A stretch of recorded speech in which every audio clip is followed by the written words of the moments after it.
Nós chegamos no último dia dessa grande jornada de 21 dias de poder e com ênfase na mordomia cristã e além disso estudando o livro A Verdadeira Riqueza. Eu recomendo a você que procure esse livro no site da igreja ali, no YouTube, você vai encontrar o audiobook desse livro. Quem sabe você gosta de fazer uma caminhada, uma corrida, e você pode colocar um fone de ouvido e ir ouvindo ali cada capítulo desse livro. Nós somos muito abençoados no estudo desse livro. E eu peço a você que de vez em quando releia o livro, grife, tire as suas impressões para a sua vida como um adorador fiel a Deus. É interessante que nesse último capítulo tem como título o investimento seguro. E é exatamente sobre investimento que é tratado aqui no último capítulo do livro. Um investimento que leva à condenação, a aplicação dos recursos que Deus nos deu de forma egoísta nas coisas aqui na terra, ou a aplicação dos recursos que Deus nos deu para a tua causa e tendo um investimento agora para o céu. É garantido para nós agora que somos generosos, que somos voluntários, que exercemos agora da liberdade, dos recursos que Deus nos deu na aplicação da sua obra aqui na terra. É garantido agora o nosso nome escrito no livro que está registrado no céu, o livro da vida. Amigos, nós temos a oportunidade não de comprar a salvação, mas de expressarmos a nossa necessidade, dependência e gratidão a Deus através de uma vida como um adorador fiel. Use todas as suas energias, use tudo que Deus confiou a você, o tempo de vida, os recursos financeiros, use tudo isso para a glória do nome do nosso Senhor. Invista no investimento seguro, invista nos tesouros do céu e que você viva sob a guia da verdadeira riqueza de um ser humano, que é a pessoa de Jesus. Deus te abençoe. Fique agora com o nosso último devocional desses 21 dias de poder, com ênfase na mordomia cristã. Eu quero saudar a você que chegou até o último dia aqui dos nossos 21 dias de poder, com ênfase na mordomia cristã, e hoje nós estamos aqui estudando um pouco sobre a teologia das ofertas. Ontem nós falamos sobre a teologia dos dízimos e a gente agradece a você que participou, que ajudou, que fez parte da equipe de comunicação, que divulgou os vídeos, a você, colega pastor, também que participou conosco, a você que assistiu aqui conosco, que aprendeu muito sobre mordomia cristã ao longo desses dias. Hoje falando sobre teologia das ofertas nesse último dia, eu queria ler um texto com vocês que está na segunda carta de Paulo aos Coríntios, no capítulo 9, no verso 7. Nós temos um princípio interessante aqui a respeito das ofertas. Diz assim: cada um contribua segundo tiver proposto no coração, não com tristeza ou por necessidade, porque Deus ama a quem dá com alegria. Veja que a oferta é um ato de adoração. É um ato que aponta a nossa gratidão e adoração por aquilo que Deus realizou através do seu Filho amado Jesus. É verdade, o sacrifício de Jesus é o ponto central das ofertas. As ofertas, elas são cristocêntricas e elas apontam então a soteriologia, aquilo que Jesus realizou por nós, o que a Bíblia apresenta do seu sacrifício. Veja que no Antigo Testamento são mais de 500 referências a respeito de ofertas de sacrifício, onde o adorador agora ele mantinha a sua fé de que um dia Jesus viria e morreria no seu lugar pelos seus pecados. E no Novo Testamento nós temos então, nós olhamos para trás por aquilo que Jesus realizou e também mantemos, e o Novo Testamento mantém o princípio da devolução das ofertas. E é interessante nós analisarmos alguns princípios que encontramos nos dízimos também. A Bíblia fala da questão sistemática, regular, planejada. Ali na primeira carta de Paulo aos Coríntios, no capítulo 16, verso 2, ele fala da maneira planejada. No primeiro dia da semana ele recomenda que as pessoas já comecem a planejar suas ofertas ali. E nós temos alguns propósitos também no aspecto voluntário, assim como o dízimo. Dar de bom coração, Deus ama quem dá com alegria, e proporcional. É verdade, enquanto no dízimo Deus estabelece ali qual vai ser a proporção, 10%, nas ofertas nós temos essa premissa agora, de estabelecermos agora uma proporção. Nós chamamos isso de oferta pacto, onde você estabelece um pacto com Deus, de devolução das ofertas, enquanto os dízimos são determinados por Deus, você que vai estabelecer em oração, é uma atitude de adoração, então você ore a Deus e você estabeleça um pacto. Por que o pacto ele é importante? Primeiro, porque ele atende à questão da proporcionalidade das ofertas. Segundo, porque ele é um ato pessoal.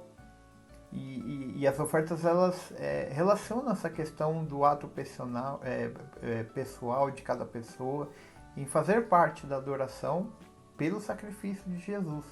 É a graça de Deus que nos proporciona então a possibilidade, são as bênçãos de Deus que nos proporciona a possibilidade de nós ofertarmos. Nós não ofertamos para requerer agora uma bênção de Deus, para sermos agora prósperos financeiramente. Não. Nós ofertamos porque Deus já nos abençoou. Deus nos abençoou primeiro e temos agora como ofertar. Essas condições mostram para nós que todas as pessoas agora, a questão sistemática e proporcional, ela garante que todas as pessoas podem participar desse ato de adoração. Até mesmo crianças que de repente ganham um presente num valor, uma mesada ali, elas também podem aprender ali no ato de adoração e ofertar a Deus através de um pacto em porcentagem na proporcionalidade. É interessante também que dentro desse princípio nós somos agora requeridos como mensageiros de Deus, como o anjo mensageiro de Apocalipse 14. Ao ler Apocalipse 14, verso 6, diz que João viu um anjo voando pelo meio do céu, aplicando-se agora ao tempo do fim, um mensageiro de Deus, um povo mensageiro, e que tinha um evangelho eterno. Veja, o fundamento da devolução de dízimos e ofertas é exatamente a graça que nos é mostrada através da boa notícia, do evangelho eterno. Esse é o verdadeiro fundamento, é isso que nos move agora para uma vida de fidelidade a Deus. E na descrição desse primeiro anjo, ele diz que esse anjo, esse mensageiro, esse povo mensageiro de Deus, um adorador fiel, ele haveria de anunciar esse evangelho eterno a cada nação, tribo, língua e povo. Então, quando nós somos pactuantes com Deus na devolução de ofertas, estabelecemos uma porcentagem proporcional conforme as bênçãos, nós também somos incluídos no princípio missionário que movimenta o povo de Deus aqui na Terra.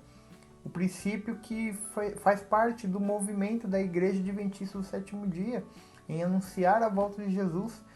Eu e você talvez não tenhamos condição de pregar o Evangelho no mundo inteiro, mas é o recurso em gratidão, a graça e o sacrifício de Jesus que faz com que nós possamos agora ser incluídos agora como missionários de Deus através das ofertas. É lógico que Deus não vai requerer somente isso do verdadeiro adorador.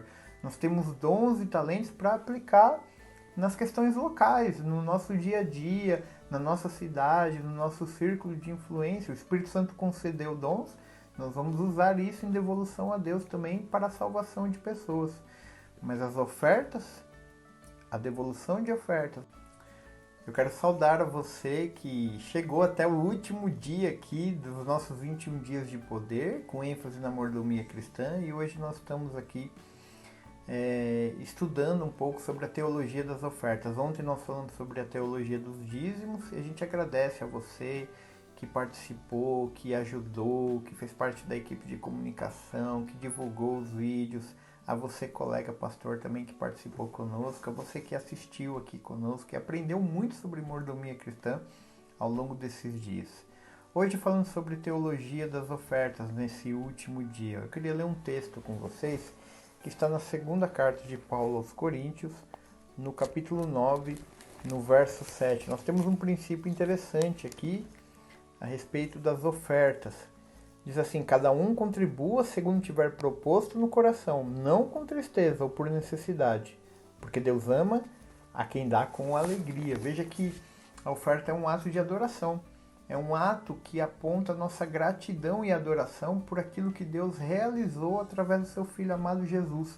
É verdade, o sacrifício de Jesus é o ponto central das ofertas. As ofertas, elas são cristocêntricas, e elas apontam então a soteriologia, aquilo que Jesus realizou por nós o que a Bíblia apresenta do seu sacrifício. Veja que no Antigo Testamento são mais de 500 referências a respeito de ofertas de sacrifício, onde o adorador agora ele mantinha a sua fé de que um dia Jesus viria e morreria no seu lugar pelos seus pecados. E no Novo Testamento nós temos então, nós olhamos para trás por aquilo que Jesus realizou e também mantemos, e o Novo Testamento mantém o princípio da devolução das ofertas. E como é que funciona nesse aspecto essa divisão de ofertas na igreja adventista? Veja na tela, a igreja ela separa da seguinte maneira: para o ato de adoração de pessoas na igreja local, então as ofertas ficam 60% na igreja local. Os outros 40% são divididos em duas partes para a pregação do evangelho, tanto no campo local quanto ao redor do mundo.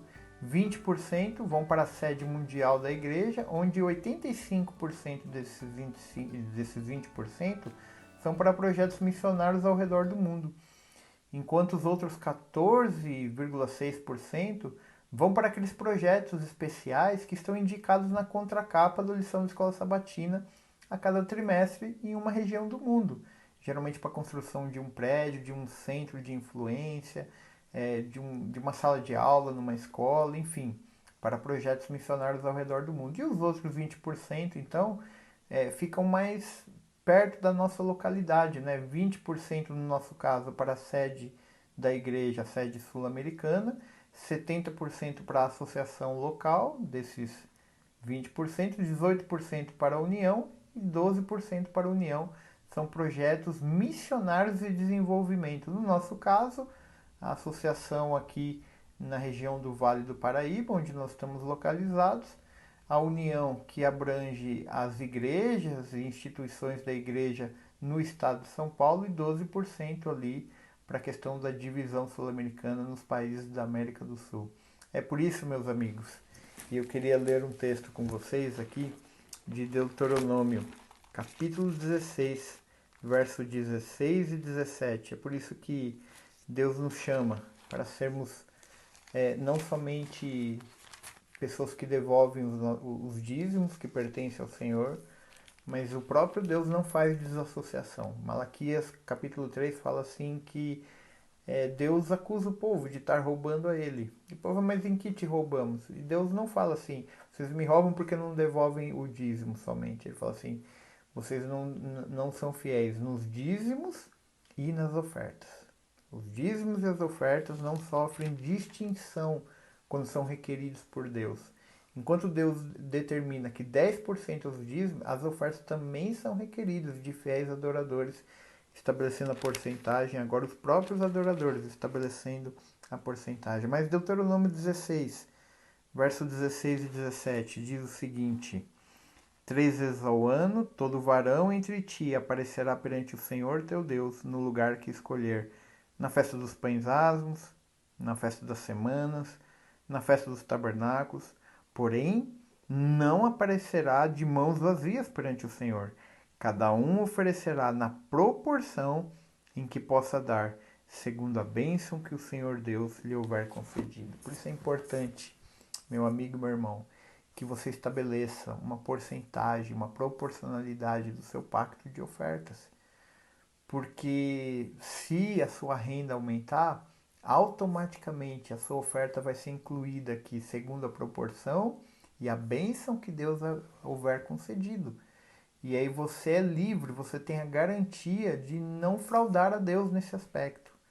E todos nós vamos estar incluídos num ato de adoração, que enquanto o dízimo nos relembra o poder criador, o Deus criador, é na oferta que nós agora expressamos a adoração no Deus Redentor, aquele que entregou o seu Filho amado Jesus para morrer no nosso lugar. Que sejamos pactuantes, ofertantes, dizimistas, fiéis adoradores de Deus. Eu quero orar com você.